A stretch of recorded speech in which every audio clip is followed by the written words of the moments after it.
Si l'on vous parle de drogue, il y a de fortes chances que vous pensiez au cannabis, à la cocaïne ou encore à l'héroïne. Vous imaginez alors une personne physiquement atteinte qui fait la manche pour s'acheter sa dose quotidienne. Mais la drogue qui fait le plus de ravages dans notre pays, c'est l'alcool. Aujourd'hui, dans Fil Rouge, nous recevons Laurence Femal-Riel pour parler de l'alcoolisme, ses causes, ses effets et les politiques de prévention pour les combattre.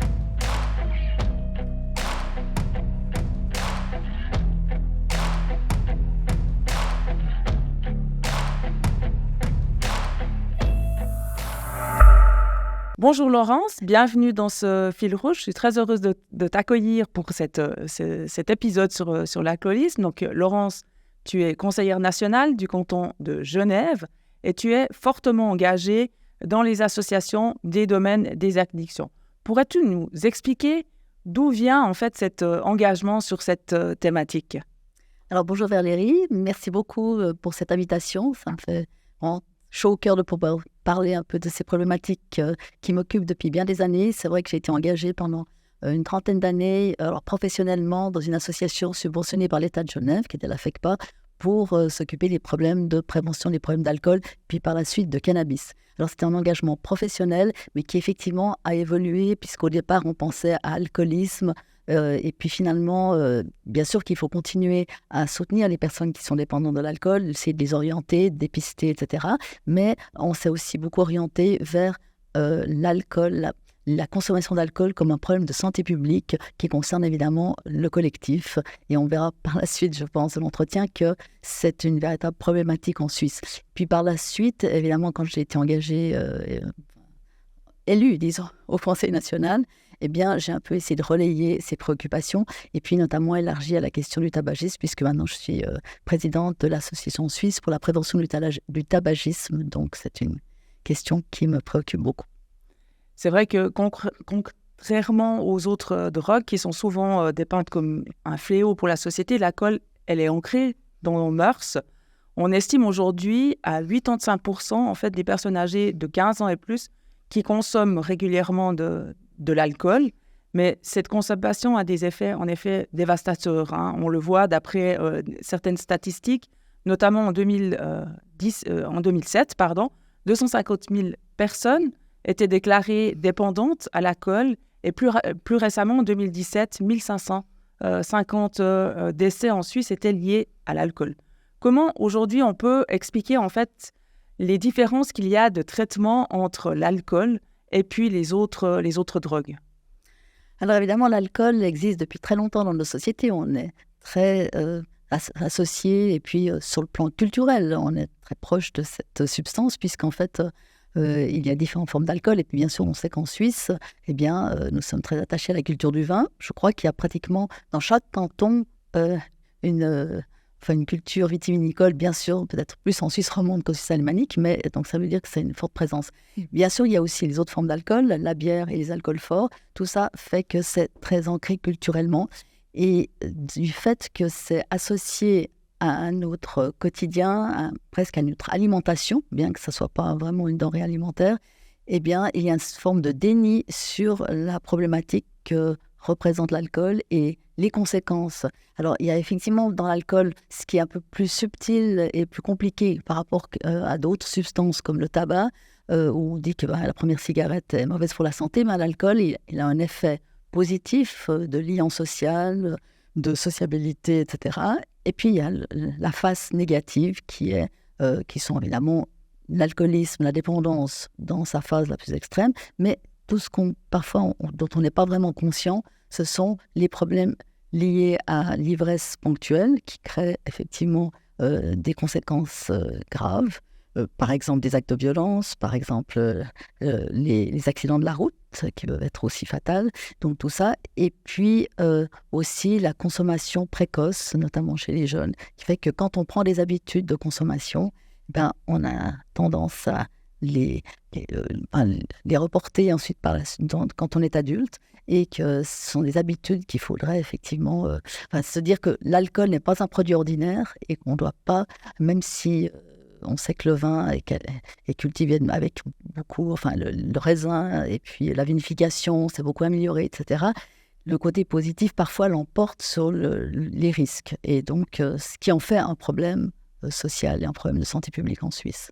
C'est vrai que cet aspect festif peut être en contradiction avec justement cette dépendance auquel on peut arriver avec une surconsommation.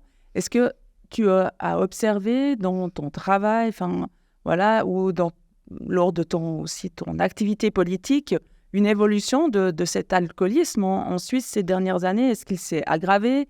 Est-ce qu'on a réussi à réduire aussi et à aider et accompagner en fait les personnes qui sont dépendantes? Parce que, comme tu l'as clairement levé, il y a des conséquences qui sont aussi sociales sur les vies de famille qui sont assez importantes. Alors, est-ce qu'on a pu prendre des mesures qui permettent justement de diriger l'évolution de cet alcoolisme vers, je dirais, des meilleurs résultats? Alors, je pense qu'il y a quand même eu une évolution positive depuis, grosso modo, une trentaine d'années. On ne va pas donner trop de chiffres, mais on sait qu'il y a à peu près 30 ans, on consommait 9,2 litres d'alcool pur par habitant à partir de 15 ans. Et puis, cette consommation a baissé à 8,5. Alors, malgré cela, la Suisse reste quand même un des pays gros consommateurs d'alcool. Le problème, c'est que l'alcool se répartit différemment dans la société. Et il y a en fait des personnes qui sont... mettons 20% des personnes qui consomment les 50% de l'alcool consommé en Suisse. Ça veut dire qu'il y a une forte minorité qui consomme beaucoup. Et puis pendant ce temps-là, il y a quand même un certain nombre de personnes qui sont abstinentes. Et ça aussi, il y a une évolution un peu positive dans le nombre de personnes abstinentes.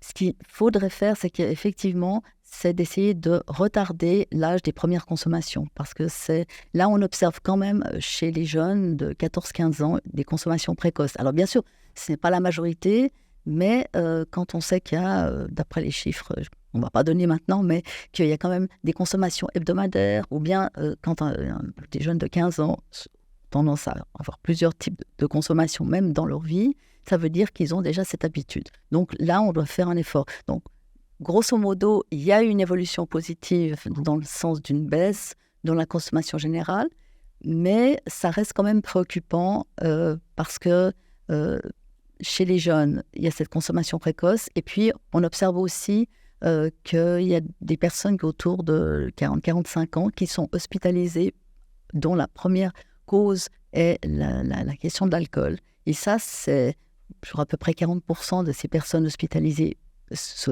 pas forcément en hôpital général, mais aussi dans des institutions spécialisées. Et ça, c'est aussi un marqueur de la problématique. Donc, il reste encore beaucoup à faire, même si la tendance est quand même un peu positive.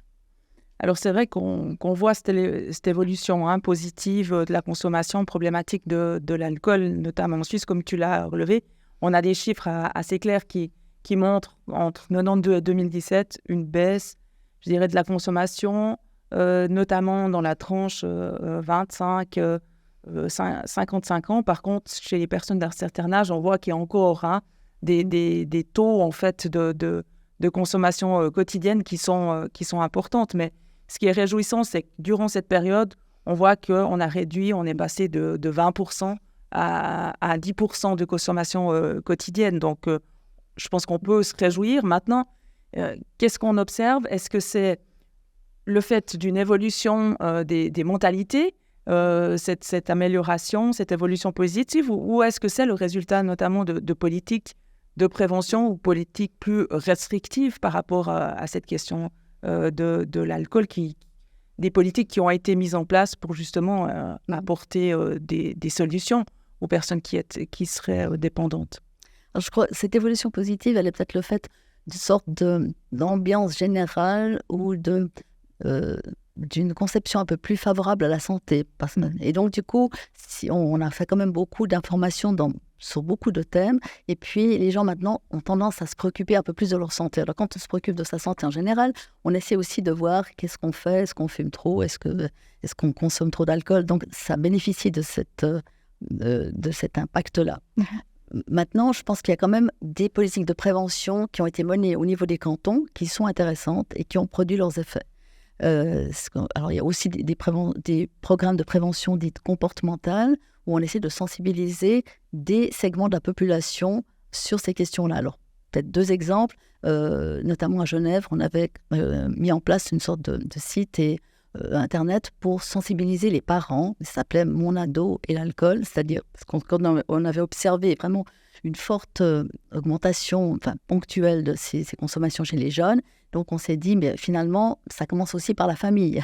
Donc, comment sensibiliser les parents à fixer un cadre un peu sur la consommation d'alcool de leurs enfants. Donc, je ne veux pas trop étendre, mais je pense que ce type de programme qui a aussi fait un peu tache d'huile dans d'autres cantons, c'était vraiment pour les enfants. Alors, il ne s'agit pas de culpabiliser les familles en disant vous occupez de vos enfants, mais quand même de dire à un moment donné, c'est pas en buvant une bière avec mon fils qui a 13 ans que ça va favoriser. Au contraire, ça favorise une consommation ultérieure. Donc, il faut fixer un cadre lors des sorties, etc. Puis alors justement, si on parle des sorties, il y a aussi beaucoup de cantons, dont Genève aussi, parce que c'est le canton que je connais le mieux, qui fait des actions de prévention, de réduction des risques en milieu festif. Et ça, c'est sûr que les jeunes sortent, bien sûr, et ils se font plaisir, c'est normal.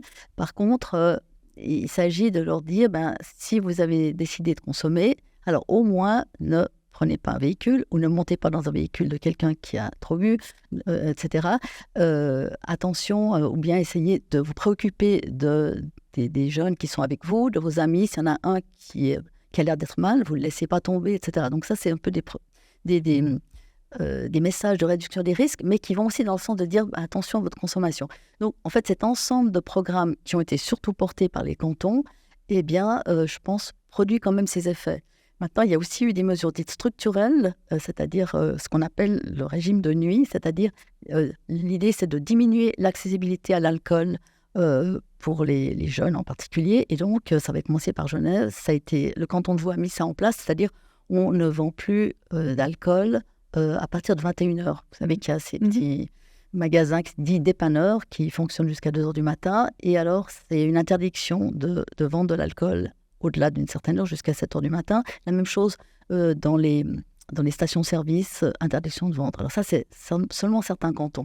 Donc, si on voulait vraiment être efficace, on étendrait ces programmes et ces mesures dites structurelles, c'est-à-dire c'est diminuer l'accès aux produits aussi au niveau national. Le problème, c'est qu'on le verra par la suite, le Parlement ne souhaite pas et ne fait toujours barrage à des mesures de ce type. Alors, c'est vrai que je te rejoins, en tout cas, sur les aspects de prévention, notamment auprès des jeunes. On le voit, en tout cas, depuis un certain nombre d'années, notamment dans les fêtes qui leur sont destinées, où on a des stands qui leur expliquent aussi les conséquences de l'alcool. Enfin, qu'est-ce qu'il veut dire ? On les sensibilise. Alors, c'est vrai, au fait d'éviter ou trouver dans la bande de copains quelqu'un qui est prêt à prendre la voiture, à ne pas consommer de l'alcool. Et c'est vrai que les retours qu'on peut avoir, on sent bien qu'il y a une prise de conscience de ce côté risque par rapport à cette problématique qu'est l'alcoolisme. Tu as parlé des mesures structurelles. Moi, je trouve ça très intéressant de mettre en œuvre. Mais c'est vrai que si on change de canton et on n'a pas les mesures structurelles et puis des régions qui sont peut-être frontalières, pourraient se dire, on va plutôt faire la fête dans le canton de Fribourg ou dans le canton de Vaud où c'est un petit peu plus ouvert en termes de pouvoir acheter ou se procurer de l'alcool.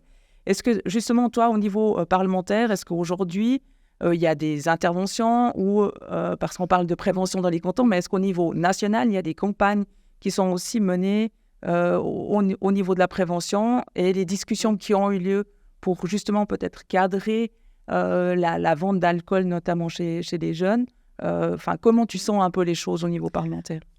Alors, peut-être, avant de parler du niveau parlementaire, peut-être qu'on peut citer quand même l'Office fédéral de la santé publique qui a une stratégie addiction qui, effectivement, donne un certain nombre de mesures, d'objectifs, etc., pour essayer de limiter. Alors, ce n'est pas que sur l'alcool, mais sur les autres produits. Donc, ça, c'est quelque chose, c'est une stratégie sur laquelle on peut se baser, où les cantons sont invités de se baser là-dessus pour pouvoir ensuite développer des programmes.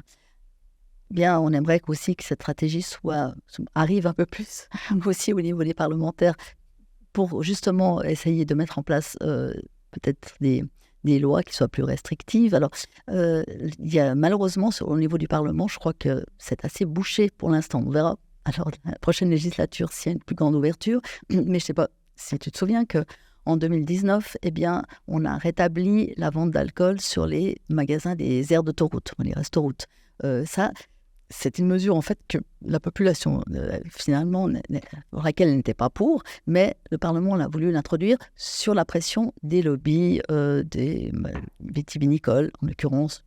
C'était surtout le prétexte est de dire qu'il fallait pouvoir promouvoir les vins locaux. Or, c'est un très mauvais message de dire on rétablit la vente d'alcool sur ces aires d'autoroute alors que les gens prennent la voiture. Donc, ça n'a peut-être pas un effet très très grave sur l'ensemble de la consommation du pays, mais ce sont des messages qui sont négatifs. Donc, là-dessus, on a dû subir cette mesure. Par contre, oui, il y a aussi la loi sur l'alcool en 2015 qui prévoyait certaines mesures qui a aussi été enterrée.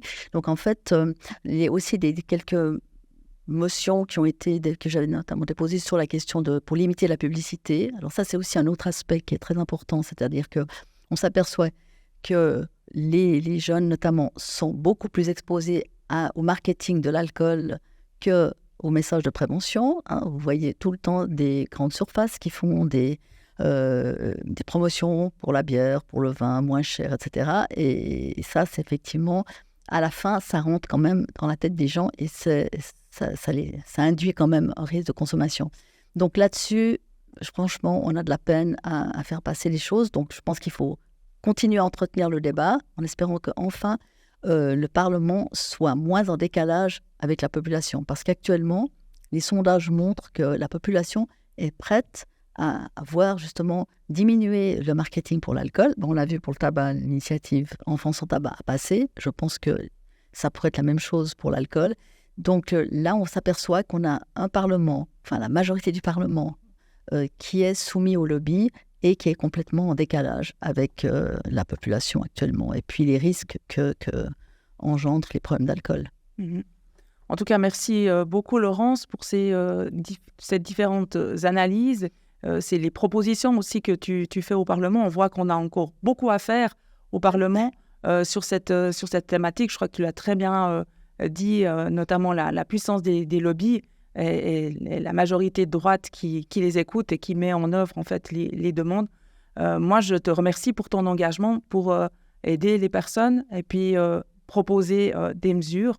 J'espère que les prochaines élections auront un effet aussi sur les personnes qui représenteront la population au sein du Conseil national pour prendre aussi ces thèmes à bras-le-corps et puis pour aller de l'avant et puis réduire en fait cet alcoolisme dans notre pays. Merci. Et puis à tout bientôt. Merci à toi. Vous avez regardé Fil Rouge. N'hésitez pas à vous abonner.